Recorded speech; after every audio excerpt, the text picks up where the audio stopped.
Code of Ethics for Rational Teachers. Article 2, The Teacher and the State, Section 1. The schools are the nurseries of the future citizens of the state.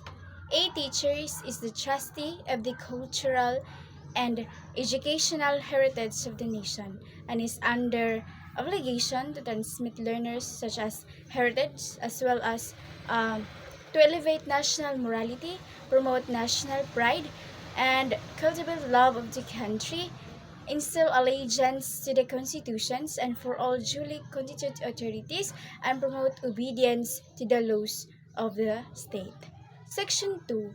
Every teacher or school official shall actively help carry out the declared policies of the state and shall take an oath of this effect. Section 3. In the interests of the state and the Filipino people, as much as his own, every teacher shall be physically, mentally, and morally fit. Section 4. Every teacher shall possess and actualize a full commitment and devotion to duty. Section 5. A teacher shall not engage in the promotion of any political, religious, or other partisan interest and shall not directly or indirectly solicit, require, collect, or receive any money or serve or any valuable material from any person or entity for such purposes. Section 6. Every teacher shall vote and shall exercise and all the constitutional rights and responsibility. Section 7. A teacher shall not use his position or official authority or influence to coerce any other person to follow any political course of action. Section 8. Every teacher shall enjoy academic freedom and privilege privilege of expounding the product of his researches and investigation, provided that if the results are inimical to the declared policies of the state, these shall be brought to the proper authorities for the appropriate remedial action. Article 3, the teacher and the community. Section 1. A teacher is a facilitator of learning and the development of youth. He shall therefore render to provide the environment conducive such as learning and growth. Section 2. Every teacher shall provide leadership and initiative to actively participate in community movements for um, moral, social, educational, economic, and civic betterment. Section 3. Every teacher shall merit reasonable social recognition, for he shall behave with honor and dignity at all times and refrain such activities as gambling, smoking, drunkenness, and other excesses much illicit relations. Section 4. Every teacher shall live for uh, and with the community and shall therefore study and understand the customs and traditions in order to have sympathetic attitudes, therefore refrain from disparaging the community. Section 5. Every teacher shall help the school keeps the people in the community informed about the school works and accomplishments as well as the needs and problems. Section 6. Every teacher is intellectual leader in the community, especially in barangay, and shall welcome the opportunity to provide leadership when needed to extend counseling services as appropriate and to actively be involved in the matters affecting the welfare of the people.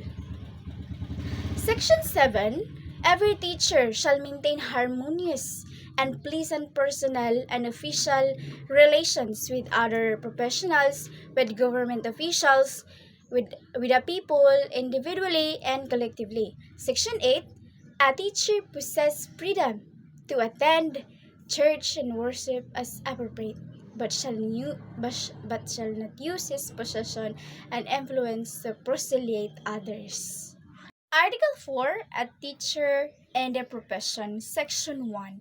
Every teacher shall actively ensure that teaching is the noblest profession, and shall manifest genuine enthusiasm and pride in teaching as a noble calling. Section 2. Every teacher shall uphold the highest possible standards of the quality education, shall make the best preparations of the career of teaching, and shall be at his best at all times in the practice of his profession.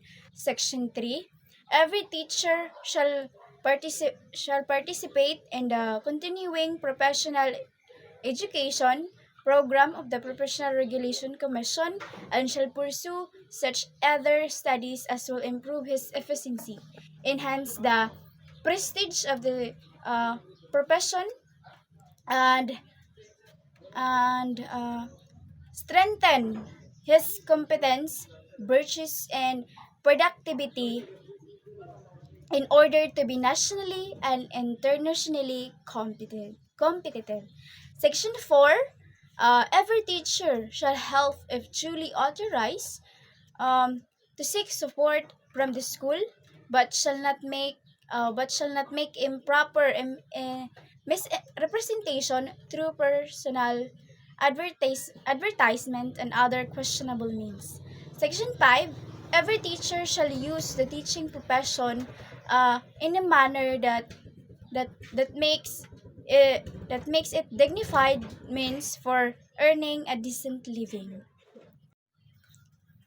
Article 5, the teachers and the teaching community. Section 1.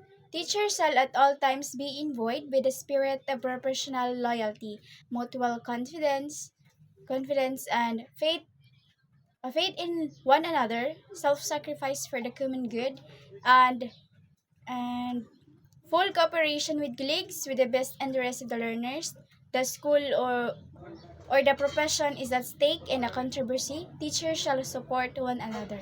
Section 2. A teacher is not entitled to claim credit to work not of his own, and shall give due credit for the work of others which may use. Section 3. Before leaving his possession, a teacher shall organize for whoever assumes the possession such records and other data as necessary to carry on the work. Section 4. A teacher shall hold inviolate all confidential information concerning associate and the school, and shall not divulge to anyone documents which has not been officially released, or remove records from files without permission. Section 5. It shall be the responsibility uh, of every teacher to seek correctives for what may appear to an unprofessional and unethical conduct of any associate. However, this may be done if there is incontrovertible evidence for such conduct. Section 6. A teacher may submit to proper authorities any justifiable criticism against the associate, um, preferably in writing without violating the rights of the individual concerns. Section 7. A teacher may apply for a vacant position for which he is qualified, provided that he respect the system of selection on the basis of the merit and competence. Provided further that all qualified candidates are given the opportunity to be considered. Article 6, the teachers and the higher authorities in the profession. Section 1. Every teacher shall make it his duty to make an honest effort to understand and support the legitimate policies of the school and the administration, regardless of the personal feeling or private opinion, and shall faithfully carry them out. Section 2. A teacher shall not make any false accusation or charges against superiors, especially under anonymity. However, if there are valid charges, he should present such as under oath to competent authority. Section 3, a teacher shall transact all official business through channels except with special conditions warrant uh, warrant a different procedure, such as when special conditions are advocated but are opposed by immediate superiors, in which case the teacher shall appeal directly to the appropriate higher authority. Section 4, every teacher individually or as a part of a group has a right to seek redress against injustice to the administrations and to extend possible shall raise grievances within acceptable democratic processes, and doing so they shall avoid jeopardizing the the interest and the welfare of learners whose right to learn must be respected.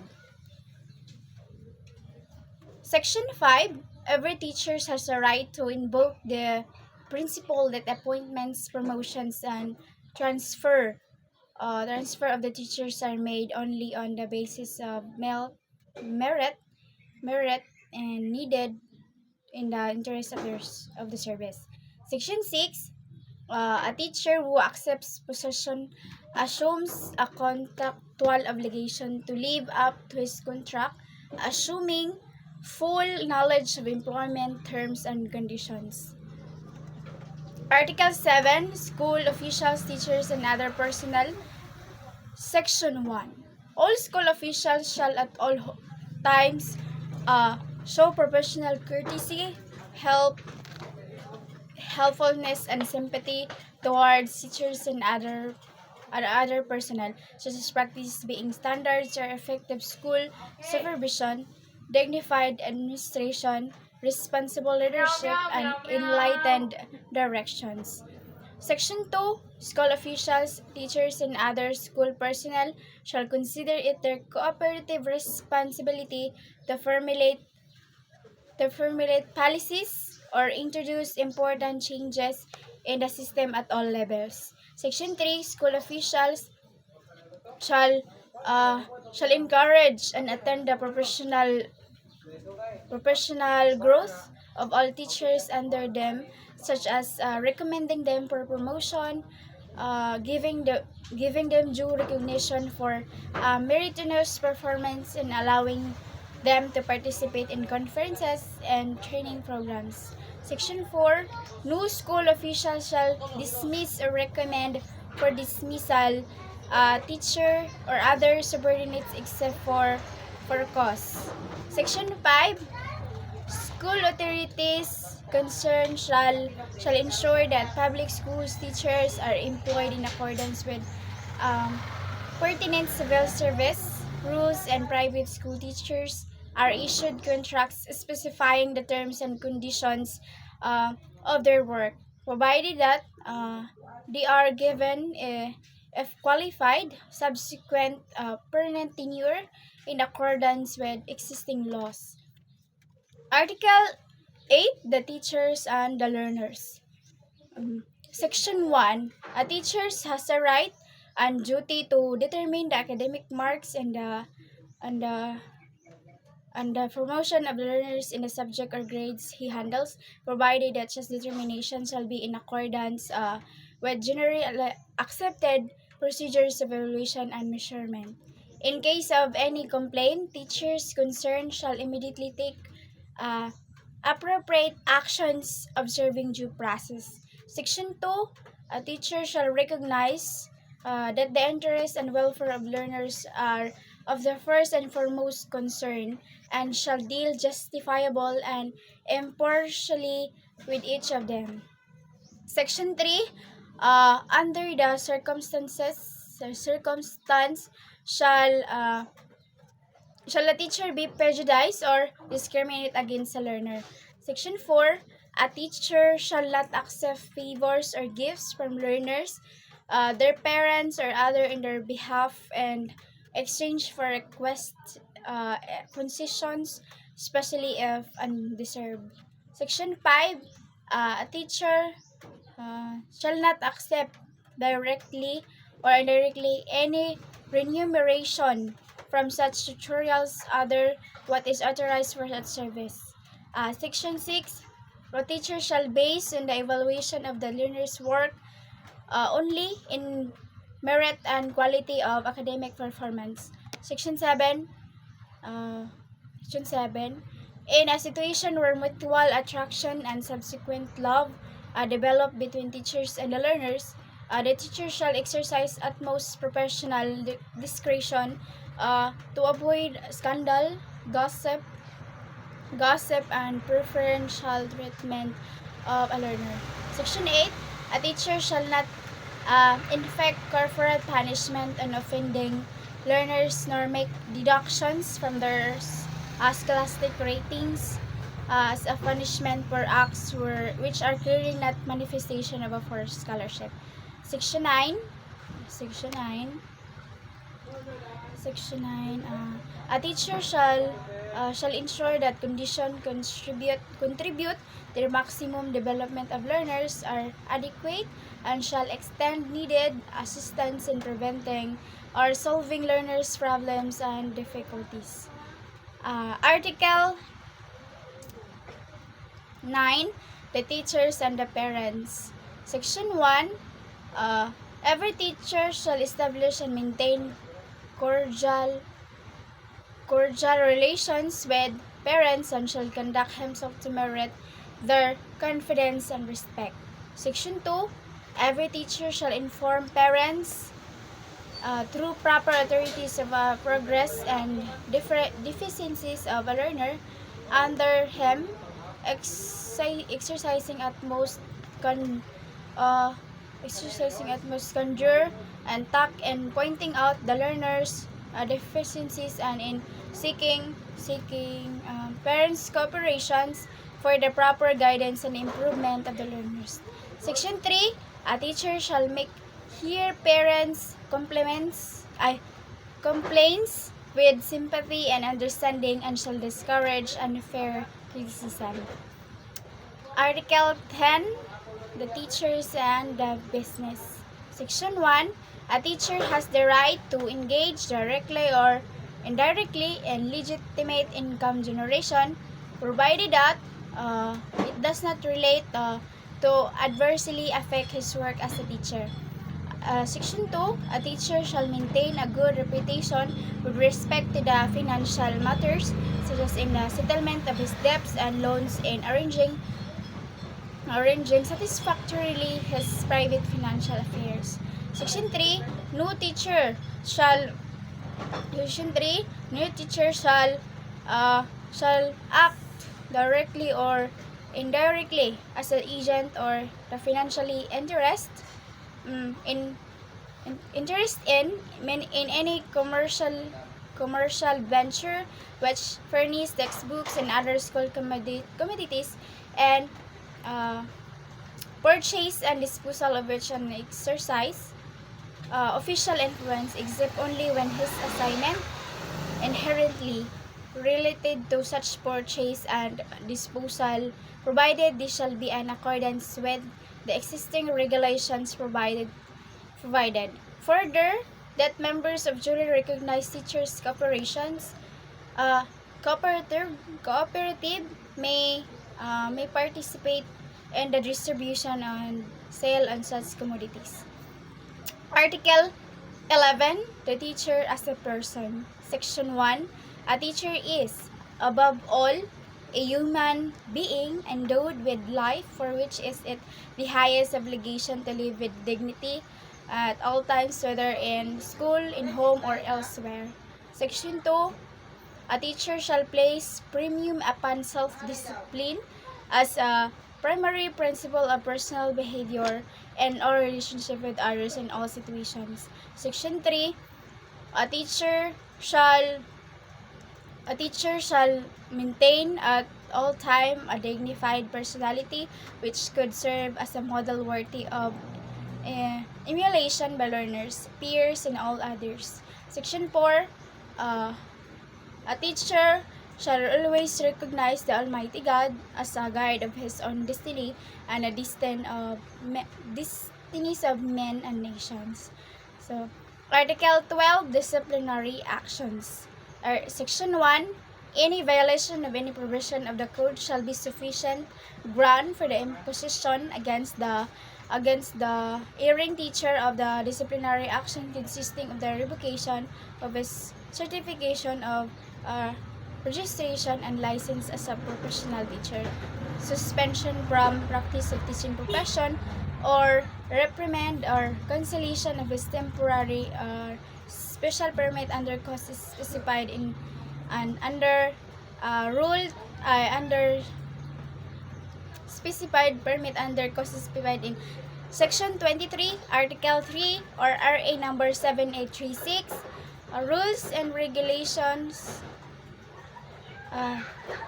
specified in Section 23, Article 3 or RA number 7836 and under Rule 31, Article 8 or of the rules of the regulations implementing RA 7836.